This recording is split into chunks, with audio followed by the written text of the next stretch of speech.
Ok, vamos lá. Bom, estamos ao vivo, então? Segundo ele. Muito bem, boa noite a todos. É uma alegria muito grande que eu venho aqui em nome da Faculdade de Processo, dar as boas-vindas, né, aos todos que nos assistem, primeiramente os nossos queridos professores aqui do curso de Ciências Contábeis, né? Eu sou o professor José Bonifácio de Araújo, eu nos cursos de Ciências Contábeis e Gestão Financeira da Faculdade de Processo, em nome da direção da faculdade, eu dar as boas-vindas a todos os que nos assistem, os nossos alunos, os nossos egressos e o público de fora também, né?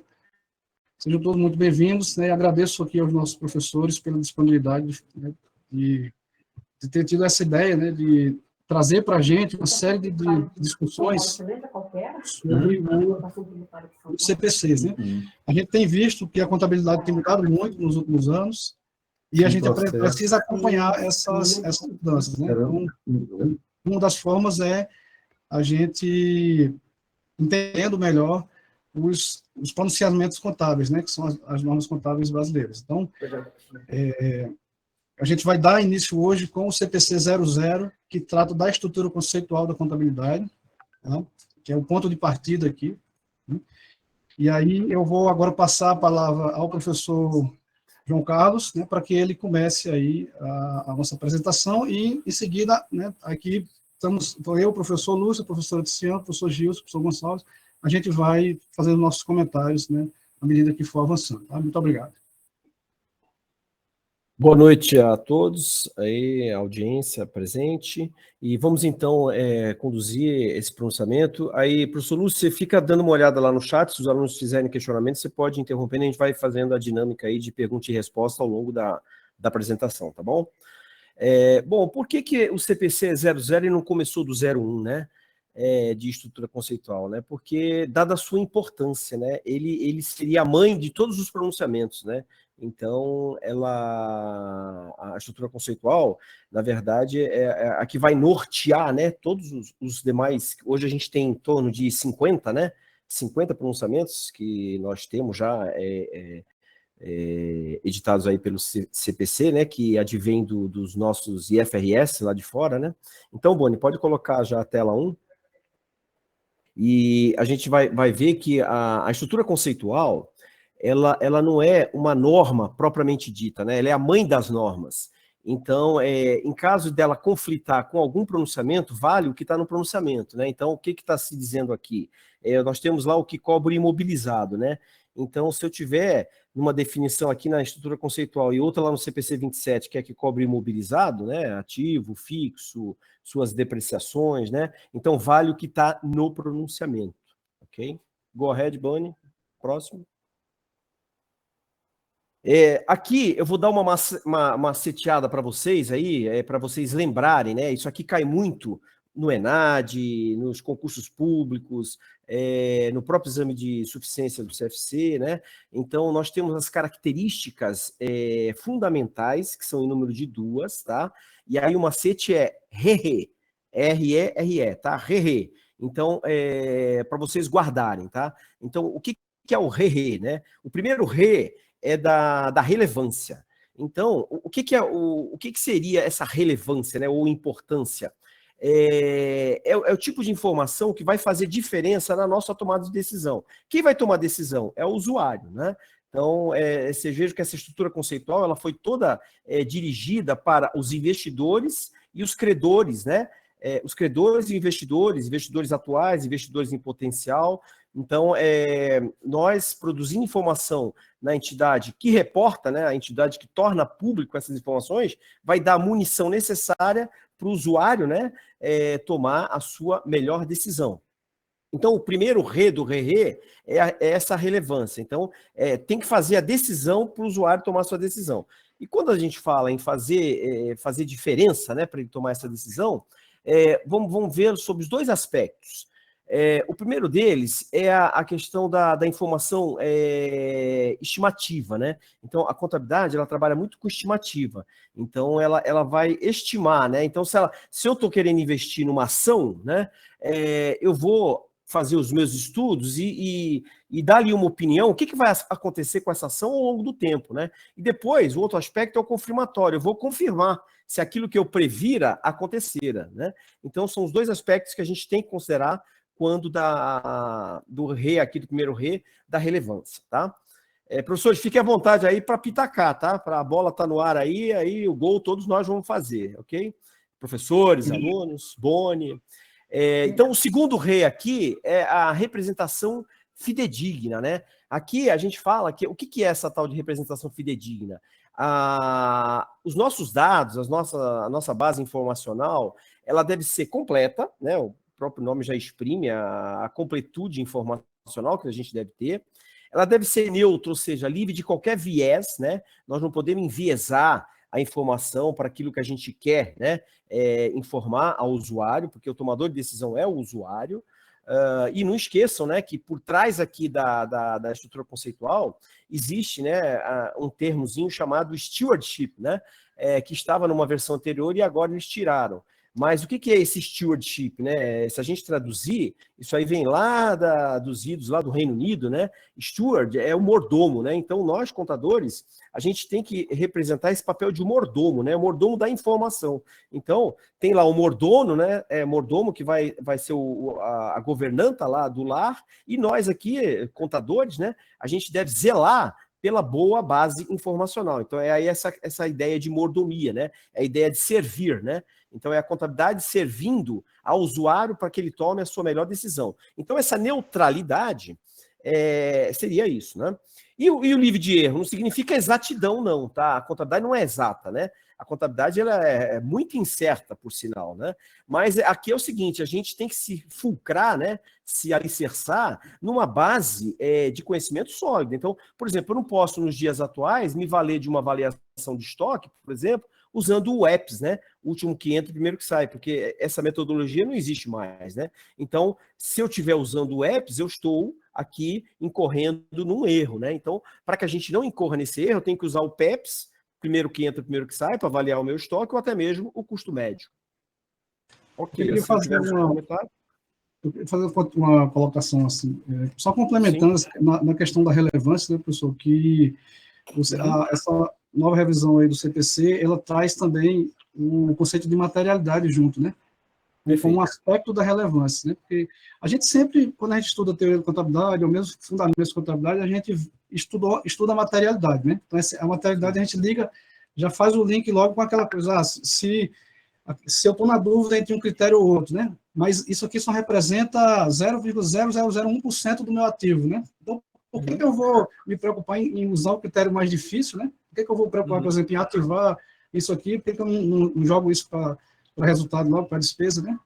E, aliás, é um tratamento mais complexo, né? Se aquilo não tem muita materialidade, né? Vamos dizer assim, representatividade. Se você me permite, eu vou fazer um complemento sobre a materialidade, a que você se refere, claro. Que aparece numa versão mais recente do CPC 00, porém, ela já existia aqui como convenção, aqui no Brasil, nas normas brasileiras de contabilidade, como a convenção da materialidade. Só que, de uns tempos para cá, essas convenções, até os próprios princípios, ficaram assim, meio diluídos, né? Meio diluídos num contexto maior, principalmente depois da revogação da 750, né? Da Resolução 750/93. Então, os princípios ficaram assim, meio perdidos no meio da maré, né? Tal. A gente tem que ficar resgatando eles no meio. E as convenções estão com vergonha de aparecer, mas elas já existiam, a materialidade era uma delas. E bom ponto, Boni, eu acabei passando batido aqui, eu vou até trazer um exemplo. Olha o que ele fala aqui no que tange a materialidade, né? A informação ela é material se a sua omissão, ou seja, a sua não informação, né, ou divulgação distorcida influencia as decisões. Então, vou trazer um exemplo aqui, saiu na mídia, os balanços da CVC, eles tiveram que ser republicados. Por quê? Porque houve exatamente isso aqui, ó. Houve uma distorção na informação. O que aconteceu? Existia um repasse de clientes que a CVC considerou como receita. Então, engordou lucro, distribuiu dividendo. Então, olha a loucura, né? Isso aí depois teve que ser acertado, né? Então, foi descoberto, então, um erro material, né? e aí o auditor teve que dar a mão à palmatória, né? Então todo mundo apanhou, né? Apanhou o CEO, apanhou o CFO, apanhou o auditor, e o mercado, então, aplaudiu, né? A CVC aí no que tange a sua republicação dos demonstrativos contábeis, justamente porque a gente esteve diante aí de um erro material. Agora, eu acho que a gente tem que ter um cuidado aí, assim, porque a materialidade, às vezes, ela pode, assim, se confundir com a relevância, né? Ela Mas, tem uma certa subjetividade, né, que pode conduzir a um erro, né, a uma tomada de decisão errada. mas assim, eu entendo, né? Aí o meu entendimento, aí vocês podem, né, contrapor ou não aí, ou concordar, que a relevância ela é uma questão mais qualitativa e a materialidade é um pouco mais quantitativa. Exatamente, é quantitativa. Então, o pessoal tem algumas empresas ou alguns auditores que têm uma referência ali, se o valor for de 5% a 10% do ativo total ou de um outro grupo de contas, né? Ou da receita líquida, por exemplo, é material, né? Sim. Pois é, mas falta esse parâmetro objetivo para definir o que é material e o que não é, né? Então, falta um parâmetro objetivo. Como você falou, alguns adotam esse percentual, mas não está explícito, né, no normativo. É subjetivo. Né? Pode mudar a tela, viu, Boni? O próprio CPC reconhece isso, né? Beleza. Bom, então, ó, de novo, ó, qualidades fundamentais é o RE, agora a gente vai falar do COCOVT, tá? Que são as características de melhoria, para vocês lembrarem, né? Isso é um macete do Gonçalves aí para vocês lembrarem. COCOVT. Que não se fica pelo nome, COCOVT, são as iniciais, COCOVETE. Go ahead, Boni, muda. COCOVT, vamos lá. Primeiro CO aí é de comparabilidade, isso. O que é essa característica de melhoria, né? A comparabilidade seria, né, dentro de um mesmo ente jurídico, né? Eu vou comparar a minha informação desse ano com os anos anteriores, tá? Para que eu estabeleça uma comparação, ou até mesmo a minha entidade com outras entidades, né? Para ver aí como é que a gente está, né? Comparando aí com o segmento aí de mercado, tá? Então, o primeiro CO aí do COCOVT, para vocês não esquecerem aí, né? É a comparabilidade. Bom, e a verificação ou capacidade de verificação, né? Todos vão estar diante de um mesmo bloco informacional para tomar as suas decisões. Então, busca-se o consenso, né? Então, é isso que essa capacidade de verificação, então, todos ali estão olhando a empresa, né? Então, uma Petrobras da vida, aí, a partir do momento que o balanço dela é publicado, né?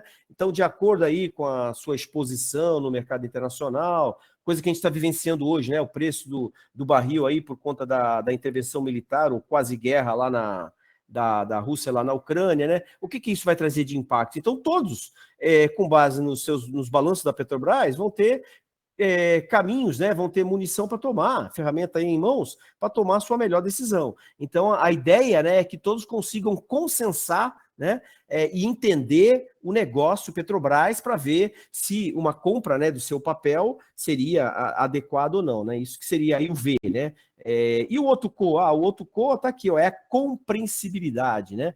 Quando a gente fala em compreender a contabilidade, compreender o que a entidade que reporta, né, passa ao mercado, passa aos potenciais usuários, passa aos potenciais investidores, melhor dizendo, né, a informação ela precisa ser compreensiva, ou seja, ela tem que ser clara, né? Ela tem que ser precisa, né? Então, essa é a ideia desse CO aqui, né? Então, COV e o T. O T é a tempestividade, né? Não adianta nada a minha contabilidade ser exemplar, mas ser disponibilizada fora do prazo. Não é fora do tempo, né? Uhum. Então, seria aí, ó, COCOVT. Professores, podem pitacar. Perfeito. Vai lá, Lúcio. Você precisa acabar de chegar. Eu estou na área aqui. Eu tenho alguns aportes para fazer mais adiante, mas eu gostei do mnemônico aí, ele é muito útil para o exame de suficiência, e a ideia também, né, professor João Gonçalves, que esse repositório que nós formaremos tem essa utilidade. Então, quando pudermos trazer essas dicas aí, esses macetes, né? É muito importante para os nossos alunos. Obrigado, mestre. É só levar o RE ao quadrado, o RE vezes RE, dá o RE e o COCOVT. E a questão do custo, né, que é essa questão aqui da restrição, né, o custo tem que se justificar, né? Não adianta eu ter mais custo do que benefício. É essa última ideia aqui, nessa tela aqui, tá? Essa questão aí da restrição do custo, né? Então, ou seja, a informação para ser gerada, ela tem que ser pagada, né? Ela tem que ser paga, né? Então, essa é a ideia central aqui dessa último parágrafo aqui, tá? Pode passar, pessoal. Muito bem. Aqui, quando a gente vai falar de elementos, o Gilson vai puxar aí a discussão aí. Gilson, pode falar dos elementos patrimoniais e redituais aí. Olha, sobre esse assunto, esses conceitos que o CPC, com que o CPC qualifica, ativo, passivo, tudo bem, maravilha. Receitas, despesas, eu acho, inclusive, muito bonitos, bem elaborados. Agora, chega no patrimônio líquido, ele dá na minha ótica, ele dá uma importância menor ao patrimônio líquido dentro do arcabouço, né? Dentro da estrutura patrimonial. E isso choca, a meu ver, se choca com outros conceitos, inclusive dentro dos próprios CPCs, de outros CPCs. E, sobretudo, com a Lei 6.404. Há um choque bem flagrante entre os conceitos que o CPC dedica à divisão, especificamente a divisão do balanço patrimonial, em ativo, passivo e patrimônio líquido, e eles causam um choque assim, profundo com a Lei 6.404. Sobre isso, inclusive, eu já fiz uma palestra no CRC São Paulo, no semestre passado, chamado a palestra era numa sequência de eventos, chamado Palestra com o Autor. Então, a editora Saraiva se interessou por esse assunto e me convidou para participar do evento, em nome da editora e tal. E eu fiz isso com muito prazer. Foi 1h30 de conversa lá, de bate-papo, muito interessante para o evento como um todo. Não a minha palestra, mas o evento foi realmente interessante. Então, qual é a nossa visão? É que há uma divergência relevante, o título da nossa palestra, inclusive, é esse: divergências relevantes no balanço patrimonial entre as normas brasileiras de contabilidade e a Lei 6.404, que, como vocês sabem, não vocês professores, porque isso é uma coisa básica para os professores, mas os estudantes de contabilidade que estão nos assistindo sabem que a Lei 6.404 é a nossa cartilha, é a cartilha do contador, da contabilidade privada no Brasil. Então, lei é lei, né? Quer dizer, dura lex sed lex, lei dura, porém lei. E há um choque profundo entre esses dois elementos. Eu vou me permitir, se o tempo me permite, nós já estamos avançando, já estamos próximos da primeira meia hora, eu vou ler aqui os 3 conceitos do CPC sobre ativo passivo e patrimônio líquido, e depois eu apresento o artigo 178 da Lei 6.404, que trata do mesmo assunto. É a divisão do balanço. Olha, o CPC 00 diz o seguinte: ativo é um recurso controlado pela entidade como resultado de eventos passados e do qual se espera que resultem futuros benefícios econômicos para a entidade. Bom, tudo maravilhoso. Um ativo... quando a gente vai ensinar um balanço patrimonial, naturalmente, nós não podemos nos ater a esse tipo de conceito, porque as pessoas não vão compreender como estruturar um balanço só a partir desse conceito. Mas é um conceito, uma definição muito interessante, que é um recurso controlado pela entidade que resulta de eventos passados, ou seja, de compras, de vendas, disso ou daquilo, e do qual se espera que resultem futuros benefícios. E a destinação natural dos ativos a destinação dela o benefício, a geração de benefícios para a empresa, a destinação do ativo. Agora, o que ele... Eu não vou à divisão... Depois o CPC se estende e detalha mais ou menos o que se espera do ativo, etc., etc. Mas eu vou direto no passivo, eu vou no conceito de passivo. Então, passivo, o que é que o CPC estabelece para passivo? Passivo, segundo o CPC 00, é uma obrigação presente da entidade, derivada de eventos passados, cuja liquidação se espera que resulte na saída de recursos da entidade capazes de gerar benefícios econômicos. Então, o passivo é uma obrigação presente da entidade. É isso, em resumo, é isso. Agora, o patrimônio líquido, como é que ele define o patrimônio líquido? Patrimônio líquido é o valor residual. Segundo o CPC, ele tem duas definições aqui. O patrimônio líquido é a participação residual dos ativos na entidade depois de deduzidos todos os passivos.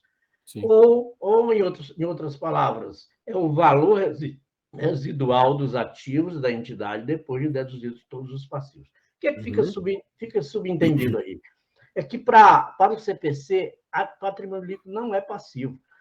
Patrimônio líquido é um terceiro grupo do balanço. Quer dizer, um resíduo, um valor residual, uma sobra entre o ativo e os passivos. E fica claro, obviamente, que os passivos para o CPC são apenas as obrigações. É o passivo circulante e o passivo não circulante. Agora, o que diz a lei a respeito disso? A Lei 6.404, na qual nós nos baseamos para, inclusive, ensinar a contabilidade e para praticá-la dentro dos escritórios, né, nas atividades do dia a dia, dentro da nossa profissão. O que diz? O artigo 178 diz: no balanço, as contas serão classificadas segundo os elementos do patrimônio que registrem e agrupadas de modo a facilitar o conhecimento e a análise da situação financeira da companhia. Bom, prosseguindo. No ativo, então ele está definindo aí o ativo. Parágrafo 1º do artigo 178 diz: no ativo, as contas serão dispostas em ordem decrescente de grau de liquidez dos elementos nelas registrados nos seguintes grupos e tal. Aí vai cito o circulante, o ativo não circulante. Bom, e o passivo? No parágrafo 2º, a lei define o passivo da seguinte forma: no passivo, as contas serão classificadas, não é bem uma definição, mas é um estabelecimento do passivo na sua composição. No passivo, as contas serão classificadas nos seguintes grupos. Aí divide passivo circulante e passivo não circulante. Agora, no inciso 3º, a lei estabelece também como grupo, como subgrupo do passivo, o patrimônio líquido, o inciso 3º, tanto que ele começa.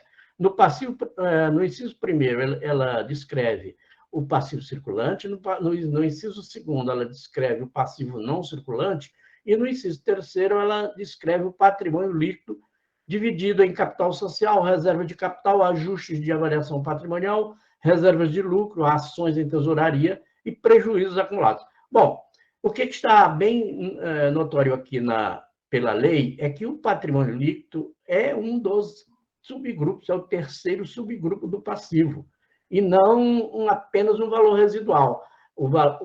Ela é, sim, a situação líquida resulta da equação patrimonial, ativo menos obrigações igual a situação líquida, ou bens e direitos menos obrigações igual a situação líquida, que, sendo positiva, é patrimônio líquido, sendo negativa, é passiva descoberta.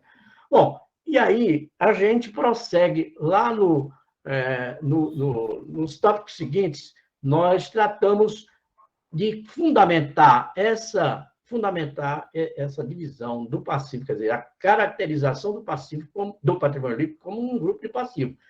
Isso está bem, a meu ver, e eu fiz isso, eu tentei fazer isso na nossa palestra lá no CPC, no CRC São Paulo, está bem caracterizado no CPC 03, quando ele descreve as atividades de financiamento e coloca elas dentro do patrimônio líquido. Por exemplo, algumas delas, naturalmente, nem todas, mas algumas delas. Por exemplo, a integralização de capital feita por sócios. O que é a integralização de capital feita por sócios? É o próprio capital social e suas reservas. E está no patrimônio líquido. Então, é uma atividade de financiamento. Financiamento de quem? Dos sócios para com a empresa. Portanto, a empresa tem uma obrigação para com os sócios. Se é uma obrigação, ele é passivo. Agora, Outra, juros sobre capital próprio. O juro sobre capital próprio não faz parte do patrimônio líquido, mas é gerado pelo patrimônio líquido em favor dos acionistas. É uma obrigação, portanto, do patrimônio da empresa para com seus acionistas. Então, qual é a diferença que existe entre o passivo como obrigação e o patrimônio líquido como obrigação? Só que a obrigação, a diferença é que lá no passivo circulante e não circulante, que as finanças chamam de passivo exigível ou capital de terceiros, lá a obrigação é com terceiros, é para com terceiros. E no patrimônio líquido, a obrigação da empresa é para com os proprietários. Bom, eu suspendo a minha explanação sobre isso agora, porque eu gostaria de ouvir também vocês sobre isso. Eu queria fazer uma colocação. Posso só fazer uma intervenção rapidinho, professor Bonifácio? Sim, claro, chefe. Quero saudar aqui a nossa audiência, a Câmara Vieira, a Blenda, o Douglas, a Jaqueline Aguiar, os professores também assistindo, o William, Valério, o Alex, o Diego, o Reinaldo Luiz, grande parceiro, o Carlos, a Cristina Vieira, nossa docente Simone Docher da Fonseca, prestigiando, obrigado, a Luciene, o Júnior Miranda, em nome dos quais eu saúdo a todos que apreciarão no futuro a nossa live. A ideia, a pergunta do Júnior, se ficará disponibilizado. Sim, nós teremos aí um repositório que nos permitirá no futuro, quantas vezes quisermos estudar o material, né, professor Bonifácio? Sim, com certeza. Viu? Eu faço minhas palavras para o professor Lúcio, agradeço aí, né, a professora Silvana, né, a Simone, desculpa, e os demais, né, que estão nos prestigiando aí, tá? Muito obrigado, tá, pela audiência. Eu queria só fazer uma intervenção com relação ao conceito de ativo, porque eu achei muito interessante. Primeiro, assim, houve um enxugamento, né, mais conciso agora nessa segunda revisão, porque o CPC 00 teve a primeira edição, né, e a segunda revisão. Né? E eles deram uma enxugada no conceito, e uma coisa que me chamou a atenção aí, que eu acho que a gente tem que ficar atento, né, principalmente a gente que está administrando em sala de aula, é que o conceito de ativo agora, o ativo não é mais o bem em si, né? Então, o foco agora é no direito. O direito de uso, então, a entidade tem o poder de controlar o uso desse bem, então ele não é o bem em si, é o direito de uso do bem e usufruir do benefício gerado, né, desse uso. Então, acho que isso que tem que ficar claro da gente. Porque eu não sei se vocês, né, vocês que aí dão aula também há muito tempo, né, a primeira aula de contabilidade, ativos são bens e direitos, né?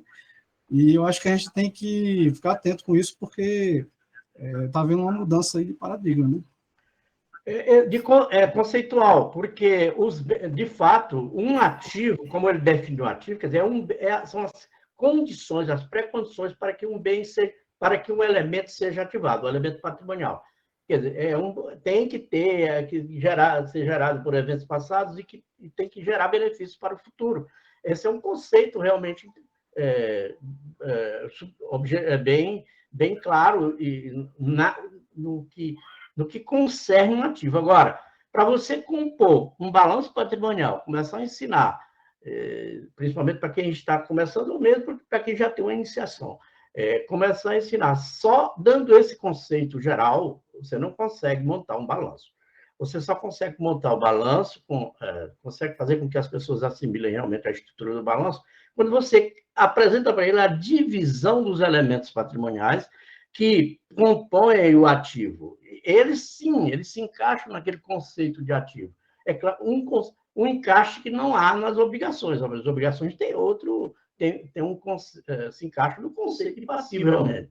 Então, a gente não poderá abrir mão dessa... Eu entendo que a gente não pode abrir mão dessa base, né, para poder conseguir colocar no entendimento do estudante, né, aquele que está começando, só com um conceito geral bem teórico, né, como o CPC libera, porque aí é impossível. É muito bonito, mas a praticidade requer... O Brasil tem lá suas jabuticabas, né? E uma jabuticabona é a gente ter a contabilidade sendo regida por base legal, né? Exatamente. Então, a gente é um dos únicos do mundo que tem essa jabuticaba. E enquanto a gente conviver com essa jabuticaba, porque é muito difícil um lobby no Congresso para tirar a contabilidade da lei, né? Então, quem está interessado em contabilidade? É contador, auditor e acabou, né? Então, para você conseguir mudar a lei, é muito complicado. Então, para cada pronunciamento valha, eu preciso bater no Congresso, convencer deputados, convencer senadores, e aí, então isso aí a gente já viu que é um parto, né? Mas o teu ponto é muito interessante, porque se eu tiver um conflito entre a base legal, 6.404, 11.941, 11.638, né? E o CPC, vale a lei, tá? Agora, a gente já arrumou um jeitinho para controlar essa situação, para contornar a situação. Que jeitinho é esse? A gente vai se valer da nota explicativa. Então, por exemplo, vou te dar um exemplo aqui, tá? Hoje a DRE, você, pelo CPC, você começa da receita líquida. Pela 6.404, é receita bruta. E aí? Eu vou seguir qual dos dois? Os dois. É o jeitinho. Eu vou pegar uma nota explicativa, eu trabalho a minha DRE começando com a receita líquida, e lá na nota explicativa eu faço o striptease. Eu vou striptizar a receita bruta, suas deduções, e aí eu chego na receita líquida. Pronto. Contemplei gregos e troianos. Então, realmente, a gente tem que conviver estudando-os. Preste atenção. Vocês vão ter que conviver com a lei e com o CPC. Mas o Gilson está certo. Uma situação de conflito, vale a lei. Exatamente. No concurso, o problema é esse. As bancas tendem a se reger pela modernidade, né? Pelas normas mais modernas, no caso dos CPCs, as normas brasileiras. Porém, isso cria uma vulnerabilidade muito grande nas questões, porque eu, por exemplo, já fiz concurso, antes do CPC, eu fiz alguns concursos que quando eu estava querendo sair do Banco do Brasil, deixar o Banco do Brasil lá nos anos 90, começo, e eu fiz concurso em que caiu a divisão. Qual é a divisão do balanço patrimonial? Quais os grupos do balanço patrimonial? Ativo e passivo. Quais os subgrupos do passivo? Eu registrei aquilo que está na lei. Passivo circulante, passivo não circulante. Na época não era não circulante. E nem tinha CPC e nem passivo não circulante. Era passivo circulante, passivo exigível a longo prazo. Você que é também da geração mais antiga, quer dizer, não tão antiga, mas da minha geração de contadores, lembra disso. A estrutura do passivo era essa. Passivo circulante, passivo exigível a longo prazo, resultado de exercícios futuros e patrimônio líquido. Eu optei por essa alternativa, que continha essas 4 divisões. Eu ganhei a questão. E um colega meu, contador muito competente, porque eu sempre era colega do Banco do Brasil, que depois, inclusive, se tornou auditor fiscal no Estado, ele perdeu essa questão porque ele se baseou nas normas brasileiras de contabilidade, que já vinham adotando essa divisão, essa tríplice divisão do balanço patrimonial, em ativo, passivo e patrimônio líquido. Isso aí, num conflito, se for para a lei, se for para uma decisão legal, judicializada a questão, com certeza a lei prevalece. Para a gente sair dessa tela aqui, Boni, é interessante falar o seguinte: segundo o CPC, as reivindicações de terceiros perante a entidade são obrigações alheias, passivo real, passivo de curto e de longo prazo. E as reivindicações dos sócios é esse aspecto residual, né? Que seria o patrimônio líquido. Pode passar para a receita de despesa agora. Eu queria só fazer um comentário também, só complementando e fechando essa questão, né, é que, além de esse termo residual, além de trazer a questão algébrica, né, o resíduo seria uma diferença, né, mas também ele traz um significado assim, da sobra, né, tudo que eu não conseguir classificar nem como ativo, nem como passivo, eu jogo no patrimônio. Isso. Você sabe que isso aí é a idiosincrasia do IFRS, né? Então, sempre você vai ver que todo pronunciamento tem um saco de pancada. Aqui o saco de pancada foi o PL, entendeu? Ou seja, é o que sorobo. O que sobrou vai para lá. Entendeu? Todo pronunciamento tem isso aí. Por exemplo, reserva de capital, né? Por exemplo, quando você tem página de emissão de ações, né? Isso é uma coisa que dificilmente você vai conseguir assim, encaixar no conceito de passivo, né? Então, é PL. Então, é o que sobrou, o residual também. Né? O residual não é só a diferença matemática, né? Sim. Bom, falando um pouquinho de receitas e despesas, né? Então, quando você tem incrementos no nosso ativo, né? Por exemplo, eu vendi mercadoria, né? Seja visto ou a prazo, né? Você vai aumentar o elemento ativo, né? Ou na conta de disponibilidades ou na conta de créditos, né? valores a receber lá proveniente dos clientes, quando você financia clientes, né? Ou, como ele fala aqui, quando você reduz um passivo, também é receita.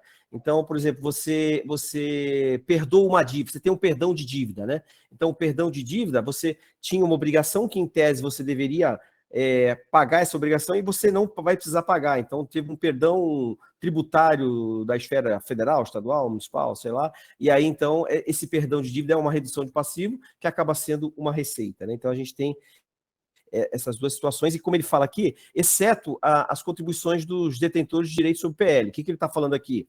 Quando o sócio injeta capital na empresa, embora isso aí seja uma engorda de patrimônio líquido, não é considerado receita, né? Porque aí é contribuição do sócio.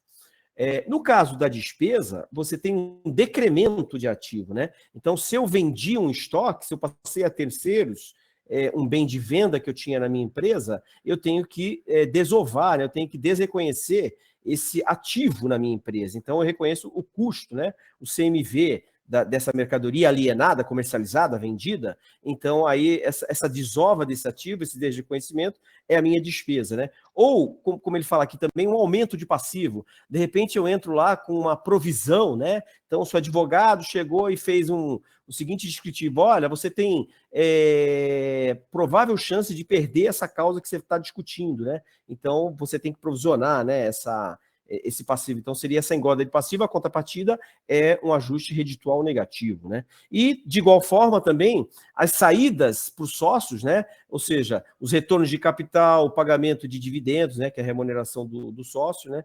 Isso também não é considerado despesa, embora seja uma redução do patrimônio líquido, né? Ok? Eu gostaria, com a sua permissão, meu nobre colega João Carlos. Sim, go ahead. Gonçalves, mas a permissão, eu gostaria de ouvir, e com a permissão de todos, gostaria de ouvir a Tiziane, que eu não ouvi ainda. A Tiziane está quietinha. É muito importante, ela é muito importante para nós. É o mês das mulheres, né? Tem que falar, Márcia. Eu peço desculpa que eu não estou participando, é porque eu estou em deslocamento, eu não consigo falar e dirigir ao mesmo tempo. Eu tinha avisado o Bonifácio. Senão você vai ser multada, professora. Cuidado. Cuidado com a multa. Tá certo, eu não sabia desse detalhe. Vamos lá, então. O professor Lúcio levantou a mão, está aqui escrito. Vai lá, Lúcio. Professor Lúcio. Eu tenho algumas ponderações que eu gostaria de trazer à discussão. Eu faço uma sátira, mas ela é realista com os alunos, que eu me graduei no milênio passado. Então, é sério. E assim, nós tínhamos um modelo de pensar a contabilidade que era muito próximo do modelo norte-americano. Para tudo, nós tínhamos um procedimento muito delimitado. E quando eu participei da primeira implantação das mudanças na contabilidade, convergindo para o modelo internacional em 2008, que nós não tínhamos bibliografias em português, até os bambambãs da USP demoraram um tempão, tiveram que fazer cursos com o pessoal da Ernest Young, professor Kina, professor Paul Sutcliffe, ficamos com um vazio de bibliografias no país, nós nos deparamos com uma diferença da contabilidade brasileira e da contabilidade norte-americana, que é tudo muito detalhado para uma forma de pensar contabilidade que aplica o conceito de subjetivismo responsável, ou seja, as normas internacionais de contabilidade são principiológicas. Para finalizar meu aporte, professor João Gonçalves, eu digo aos alunos, são mais ou menos 3.000 páginas, se comprarmos os boxes, né, das normas internacionais de contabilidade. Ler as 3.000 páginas não significa internalizar e saber as normas internacionais de contabilidade, justamente por aplicar um instituto que não é do nosso modelo jurídico romano-germânico, que é o princípio fundamental de princípios, ou o subjetivismo responsável. Perfeito. Ok. Pode mudar, prof. Ler 3.000 páginas e reler elas pelo menos umas 3.000 vezes leva um bom tempo, né? Fez um dia... agora eu entendi. Olha aqui, agora a gente vai falar de reconhecimento, na sequência mensuração e disclosure, né, que é a evidenciação ou a divulgação. Então, esses são os 3 grandes problemas que a gente tem na contabilidade, né? Reconhecer, mensurar e divulgar, né? Aí vem aquela pergunta, quem vem primeiro, né? O reconhecimento ou a mensuração? Porque, né, a gente sabe que se eu não tiver como mensurar, eu não vou reconhecer, né? Mas, via de regra, a gente segue essa sequência, tá? Eu reconheço, eu mensuro, só que eu só vou reconhecer se eu conseguir mensurar com confiabilidade, né? E depois eu divulgo, né? Então, o reconhecer é trazer para o balanço, né? Captar as informações e eu retratar como elemento de ativo, passivo, PL, receita e despesa, né? Isso que é o reconhecimento, né? Ok, professor? Ok. E a mensuração é a posição de valor, né? Então, a contabilidade no passado, ela só se valia de custo histórico, né? Ele continua presente, porque o custo histórico, ele aparece no momento inicial, né? Quando você faz a transação. Agora, o Boni levantou uma bandeira aí, que é a que a gente tem hoje. Hoje, o usar é mais importante do que o ter. O ter em contabilidade ficou em caráter secundário, né? Eu não preciso ter a propriedade, eu uso e ativo, né? O caso clássico é o CPC 06 do leasing, né? Então, eu tenho o direito de usar um bem lisado, né? Feito através de um financiamento de um leasing, e eu controlo esse bem, eu tenho o direito de usá-lo, e eu o ativo, eu o deprecio. Então, nós estamos na era do uso e não da propriedade, não do ter, né? E aí, o custo histórico, como eu estava falando, ele ainda continua existindo em contabilidade, até porque a gente tem alguns elementos do nosso patrimônio que ainda não são valorizados a fair value, né? A valor de mercado, a valor justo. Um caso típico é o nosso imobilizado. Você compra, você retrata custo histórico, não existe mais reavaliação no Brasil, no passado nós tínhamos, hoje não temos mais. Então fica a historical cost lá até a sua venda, né? Então o custo histórico é o valor da transação ou da fabricação, né? Eu posso fabricar internamente, né? E ainda está em vigor o princípio do registro pelo valor original, né? Porque sim, mesmo a lei, né? não, a lei, né? Não, o princípio contábil que antes era princípio fundamental. Está daí diluído disperso na legislação, nos normativos, mas valendo, né? Valendo. Você sabe que uma vez eu vi um artigo interessante, professores, que a tônica do artigo era o seguinte, né? O cerne era o seguinte: os princípios contábeis, eles se perderam, né, com os pronunciamentos, e a resposta e a conclusão é que não, né? Eles, de certa forma, eles estão inseridos. Tanto é que a nossa estrutura conceitual, ela na primeira revisão, ela tirou a prudência e agora ela volta com a prudência cautelosa. Né? A prudência continua valendo. Continua, né? Agora, mas ela sempre valeu, né? Ela sempre valeu. Então, às vezes, o princípio ou a convenção, ela estava de uma forma oculta, né? Mas a gente não abandonou em nenhum momento. Não pode. A ciência nenhuma pode sobreviver sem princípios, né? O alicerce, né? Você tem a base, você tem o nosso edifício, você tem a base, você tem as paredes, você tem o telhado, né? Então, aí são os princípios e as normas e as convenções. Bora, Boni. Certo. Deixa eu só fazer um comentário aqui rapidinho. Sobre essa questão da prudência, né? O que acontece? Eu acho que da forma como ela veio agora, né, para a estrutura conceitual, houve uma mudançazinha, porque antes a prudência ela se assemelhava muito ao conservadorismo, né? Tanto que o pessoal chamava o conservadorismo de prudência, tem gente que falava, né? Porque tinha uma convenção, a convenção do conservadorismo. Porque que é o quê? Só para deixar claro o que eu estou querendo dizer, né? Aquele comportamento em que, na dúvida, né, o contador vai sempre subestimar ativo, né, subestimar a receita e superestimar passivo e despesa, né? Isso é conservadorismo, né? Mas o pessoal chamava isso de prudência também. Só que esse conceito de prudência que veio agora na estrutura conceitual não é de conservadorismo, é de prudência no sentido de cautela. Cautela nos equipamentos. Então, tem que ficar claro isso aí. Uma outra coisa, só para eu, rapidinho aqui, só para a gente dar uma relembrada aqui, no conceito de reconhecimento, pessoal, a gente tem que lembrar o seguinte: para eu poder reconhecer um elemento patrimonial, um daqueles 5, né, o item ele tem que se, como o professor Gonçalves falou, né, reconhecer dizer que ele existe e trazer para as demonstrações, né, trazer para a minha contabilidade. Né? A primeira coisa que você tem que fazer é o seguinte: esse item tem que atender a uma das 5 definições, né, de ativo, passivo, patrimônio líquido, receita ou despesa. Ele tem que estar em um desses elementos patrimoniais, né? O segundo O segundo critério para eu poder reconhecer é que essa informação seja relevante, né? Então, é a característica fundamental da relevância, né? Como o professor Gonçalo também já explicou para a gente.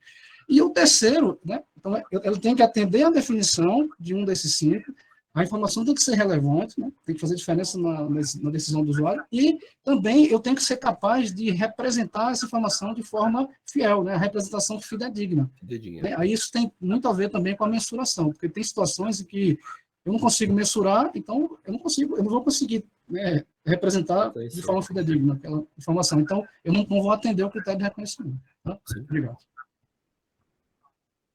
Então, eu falei do custo histórico, agora vamos falar do valor atual, Boni. Bora lá, que eu estou vendo outra tela aqui. Isso. Bom, valor atual, né? Então, a gente hoje, isso aqui já é inovação, né? Do pronunciamento, né? Então, hoje, a gente já tem a valorização a valor justo para alguns elementos do nosso patrimônio, né? Então, por exemplo, se eu estiver avaliando um investimento, uma propriedade para investimento, né? Se você pensar no shopping lá, com as áreas úteis todas alugadas, né? Então, ali hoje você pode recorrer e atualizar a nossa escrita, a nossa contabilidade a valor de mercado, né? Seria ali algo não forçado, né? Algo ordenado entre as partes, né? Isso aí a gente tem um CPC que cobre o valor justo, né? Que é o CPC 46. A gente vai ter a chance de secá-lo aqui, né? Valor em uso é uma outra abertura aqui do valor atual. Esse aí seria no valor em uso e valor de cumprimento, né? De passivo. Então, valor em uso e valor de cumprimento, na primeira versão do pronunciamento estrutura conceitual, ele era valor presente, né? E, na verdade, é isso que a gente faz. A gente projeta fluxos de caixa, traz a valor presente, a valor de hoje, a uma taxa de oportunidade, isso aí ao longo de um fator temporal, e aí eu vou chegar, então, no valor dos meus ativos e no valor do cumprimento das minhas obrigações. E o custo corrente? Custo corrente é a reposição, né? Então, por exemplo, se eu tenho hoje um celular que eu tenho ele há 1 ano, quanto é que ele vale hoje para eu estampar no meu balanço? Isso que é o replacement value, né? Seria aí esse custo corrente. Então, dentro do valor atual, então eu cubro aí o fair value, que é o valor de mercado, fluxo de caixa para ativo e para obrigações aí vindouras, né? Trazidas a valor presente, e o custo de reposição desse meu ativo, que é o mesmo ativo atualizado, né, em termos de condições correntes, né? E aí eu vou e coloco no meu balanço. Só um complemento bem rápido aqui sobre o valor em uso, né? Porque eu acho que o valor em uso ele tem muito a ver com esse conceito assim, de ativo como recurso econômico, né? Tem potencial de gerar, produzir benefícios futuros. Isso. Só que aí a gente traduz isso. O que é esse benefício? Fluxo de caixa.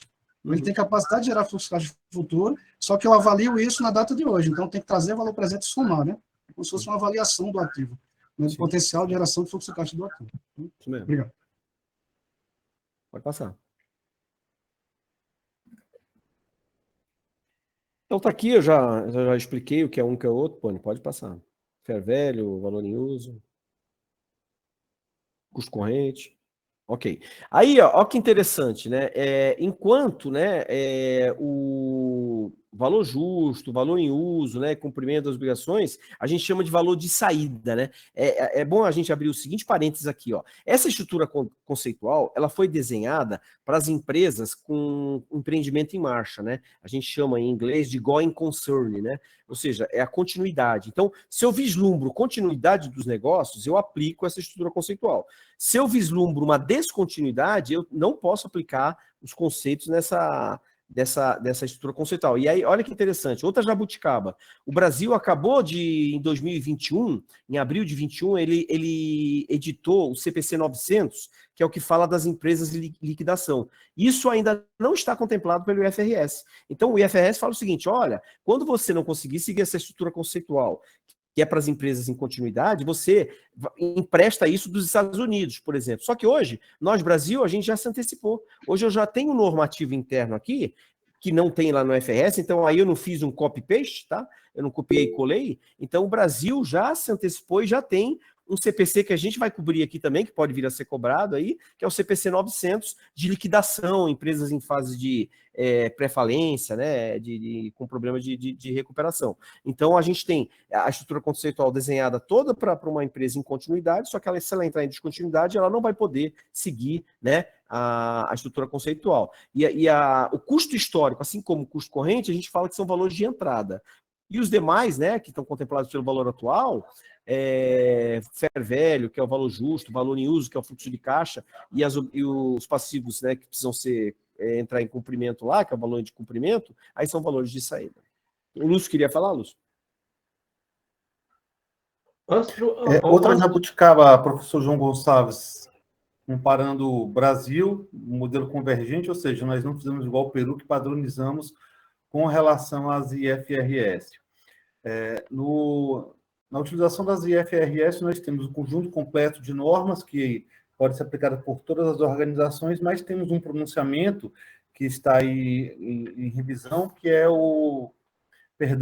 que é uma norma para pequenas e médias empresas. Tem 227 páginas, ela é o resumo de todos os IFRS aplicados a pequenas e médias empresas. No Brasil, temos o conjunto completo das normas convergidas, FUI a IFRS, temos a norma para pequenas e médias empresas e, mais recentemente, em dezembro de 2021, o Conselho Federal de Contabilidade lançou as ITGs 1001 e 1002, contabilidade para pequena empresa e contabilidade para média empresa, ou seja, nós temos 4 ramificações de aplicação contábil no Brasil, enquanto o modelo internacional puro, apenas 2. Isso só na questão assim, doutrinária de aplicação, não estou nem entrando nas diferenciações técnicas com relação a cada CPC, só no 00 aí, na base de aplicação. E os sistemas eletrônicos adotam essas normas, eles estão praticando elas, são essas normas menores para pequenas e médias empresas. Bom, mas antes de vocês terminarem, eu peço que vocês definam, deem um conceito para os nossos estudantes, os nossos assistentes, a nossa audiência, o conceito de jabuticaba. Tá, jabuticaba é uma fruta que só tem no Brasil, professor. Por isso que é jabuticaba. Pois é, eu estava querendo que os outros soubessem também. É como saudade, né? Se o norte-americano quiser jabuticaba, se ele não importar a árvore do Brasil, ele não consegue ter jabuticaba lá, não. É como saudade, só tem na língua portuguesa. Então, é isso, né? Então, é por isso que eu queria que vocês... Eu pedi que vocês... É verdade, eu não clarifiquei, né? Definisse o que é jabuticaba. São coisas coisas que só acontecem no Brasil, quer dizer, são coisas do Brasil. Como dizia o João Saldanha sobre o Botafogo, há coisas que só acontecem ao Botafogo. E é porque ele era torcedor do Botafogo. Definindo também João Saldanha. João Saldanha foi um dos maiores comentaristas, um grande comentarista esportivo do Brasil, que foi técnico da seleção brasileira. Para os jovens que estão nos assistindo. Aqui a gente fala, né, nessa lâmina aqui, nesse slide, sobre o disclosure, né, que são as notas explicativas. Então, é o terceiro problema da contabilidade, né? Então, a gente reconheceu, a gente mensurou, eu coloquei o elemento patrimonial refletindo o balanço, eu mensurei, ou seja, eu coloquei valor para ele, e agora eu vou tornar isso público, né? Para que os usuários possam se valer dessa publicidade e tomarem as suas melhores decisões, né? Então, aqui a gente está falando de nota explicativa, que inclusive a gente, além do próprio pronunciamento, né, que está lá no CPC 26, que a gente vai ter também um outro momento para falar dele, que são as demonstrações contábeis, eu tenho uma orientação, né, que, falando de CPC, eu posso ter o CPC puro, eu posso ter o ICPC, que seria uma interpretação, o CPC é tão complexo que ele demanda uma interpretação, e tem a orientação, que é o OCPC, que no caso aqui do disclosure, nós temos o OCPC 7, né? Então, o mundo de contadores, ele não gosta de escrever, isso não é um problema brasileiro, não. Então, aí houve uma orientação para nortear os contadores, olha, vocês não sejam prolixos, ou vocês não falam aquilo que não precisa falar. Então, tá aqui, ó. A hora que você for fazer uma nota explicativa de imobilizado, você tem que cobrir que tipo de equipamento existe, que vida útil existe, que taxa de depreciação existe, que critério de depreciação você se vale, é cotas constantes, é soma dos dígitos, é unidade de produção, então tudo tem que estar lá na nota explicativa, né? Então, essa aqui seria a parte de disclosure, ou evidenciação, também conhecida aí como nota explicativa. Acho que já estamos no final. Sim, estamos encaminhando para ele. Essa aqui é interessante, a gente vai fechar com essa tela aqui. Isso caiu no último ENAD, tá? Foi uma questão do ENAD lá do 2018, tá? 4 anos atrás. A questão do capital financeiro e capital físico, né? Bom, é uma definição bastante tranquila, né? Capital financeiro é um investimento financeiro, né? Então, como é que eu vou fazer essa álgebra, né? Então, a contabilidade, ela trabalha muito com extremos, né? Então, você pega o extremo de hoje versus o extremo lá de trás, né? Então, o que houve? Você teve um incremento financeiro, então, só que a hora que a gente olha esse incremento financeiro, eu tenho, como ele fala aqui, né? Eu tenho que trabalhar numa base nominal ou numa base constante. Então, eu tenho que, se eu quero comparar se o meu investimento foi profícuo ou não, eu tenho que colocar a inflação em cima dele para depois eu analisar o meu ganho real, né? Então, entra um pouquinho aí de economia, né? Não é só contabilidade, né? Seria capital como bem, como físico, capital físico é um conceito econômico, né? O bem de capital.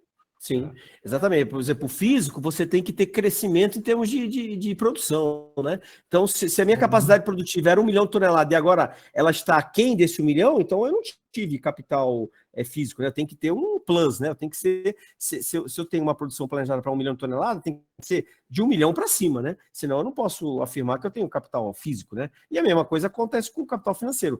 O que é o lucro, né? Ou o rédito positivo aí? É quando você tem como calcular essa engorda, né? De resultado para o acionista, né? Pode correr aí, Boni. Eu quero mostrar o que foi cobrado aqui na prova do exame de suficiência. O aluno está na última tela. Isso eu já falei. Pode correr mais um. Aqui, ó.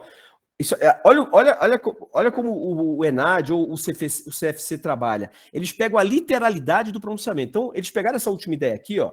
O conceito de manutenção do capital físico exige a adoção do custo corrente. Não foi, não. Aqui, ó. O conceito de manutenção do capital financeiro, ele colocou aqui, ó. Não requer o uso de uma mensuração específica. Aí, o que caiu lá no ENAD? Requer.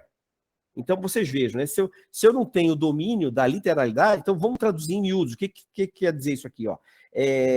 O conceito de capital financeiro, quando eu falo aqui que não requer uma base de mensuração específica, né, eu posso escolher, a contabilidade é subjetiva, então essa base de mensuração, de repente eu vou escolher uma, o Gilson vai escolher outra e os dois estão corretos, né?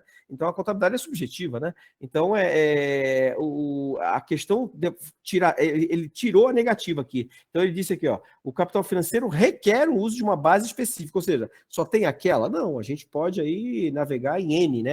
Base de mensuração, né? Mas o importante desses dois conceitos é que ao comparar, né, o que eu tenho hoje versus o que eu tinha no dia anterior, eu tenho que ter crescimento, tanto em termos físicos como em termos financeiros. Professores, podem pitacar aí para a gente ir para a nossa conclusão. Eu queria fazer uma repescada bem rápida, um resumo de tudo que a gente falou hoje, assim, só para dar uma organizada na... Importante, bom, importante. Então, nós começamos hoje, né, falando sobre as características, né, qualitativas da informação contábil, né? Então, o professor Gonçalves deu uma dica aí muito bacana, o RE e o COCO-VT, né? Isso, não esqueceu, hein? Aê, garoto. As fundamentais, né? RE, então, relevância, incluindo a materialidade, tá? E a representação fidedigna, que significa ela ser completa, neutra e livre de erro, tá? Ele também deu a dica e essas características fundamentais, né? Para a informação contábil ser útil ao usuário, ela tem que ter pelo menos isso, né?